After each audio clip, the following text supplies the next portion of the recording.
It was supposed to be a normal night. Just another long shift at the diner. Just another quiet walk home. The streets were deserted, the air thick with the scent of rain that had long since dried. Street lights hummed faintly, casting sickly yellow glows onto the empty sidewalks. Ethan had always felt safe in this part of town. He had walked this route 100 times before, but tonight felt different. Something in the air was wrong. It wasn't the silence, he was used to that. It wasn't the darkness, he knew these streets well enough to navigate them blind. It was the feeling, that deep, primal instinct clawing at the back of his mind, screaming at him to turn around. Then he saw her. She stood beneath the dim glow of a flickering street lamp, her back to him, motionless. Her long coat billowed slightly in the breeze, her dark hair cascading over her shoulders. Something about her posture was off, too rigid, too unnatural. She wasn't looking at him. She wasn't looking at anything. She just stood there. Ethan slowed his pace, his breath catching in his throat. A normal person would have kept walking. A normal person wouldn't have stopped, but he did. Something about her pulled at him, a tug deep in his gut. "Miss?" he called hesitantly. "Are you okay?" The moment his voice cut through the silence, the street lamp flickered violently. Once, twice, before plunging the entire block into darkness. A sharp chill rippled down his spine, and then she turned around. The moment their eyes met, Ethan froze. Her pupils were too large, swallowing the whites of her eyes.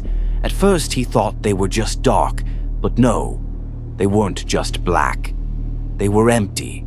Not hollow, not lifeless, empty, like staring into a bottomless void, a space where something else was lurking beneath the surface, watching him through her. His lungs refused to work, his heart slammed against his ribs. "I've been looking for you," she whispered. Ethan felt his knees go weak. That voice, low, breathy, almost delicate. It shouldn't have terrified him, but it did, because it wasn't just her voice. There was something else in it, a layered sound, a second voice, buried beneath the first, whispering something he couldn't understand. Ethan stumbled back. I'm sorry, I don't know you." Her lips curled into a slow smile.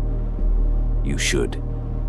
There was something wrong about the way she moved, like she was trying to mimic human motion but didn't fully understand it. Her head tilted just a little too far, her smile stretched just a little too wide. Every instinct in Ethan's body screamed at him to run, but he couldn't. He felt glued to the pavement, paralyzed by the overwhelming sense that if he so much as blinked, she would be closer. "Say my name," she whispered. His breath came in short, rapid gasps. His mind raced. I don't know your name." She giggled, the sound light and airy, and then it wasn't her laugh anymore. It was many, a chorus of voices, low, distorted, wrong, laughing from inside her throat, and suddenly, he did know her name. It crashed into his mind like an invading force, sinking into his thoughts like hooks into flesh. Cassandra.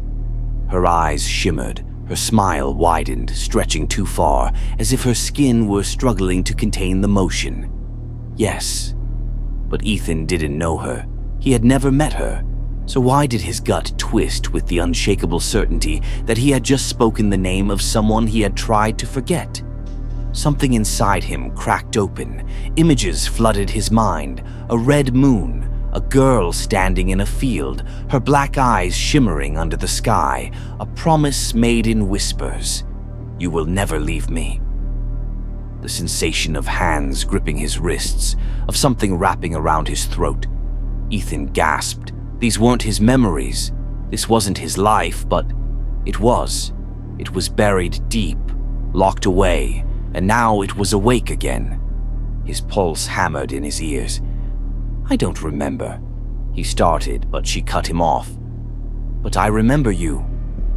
The street lamp above them exploded, showering them in sparks, and suddenly, She was standing inches from his face.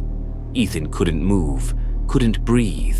She was too close, her presence too overwhelming, and her eyes, they weren't eyes anymore.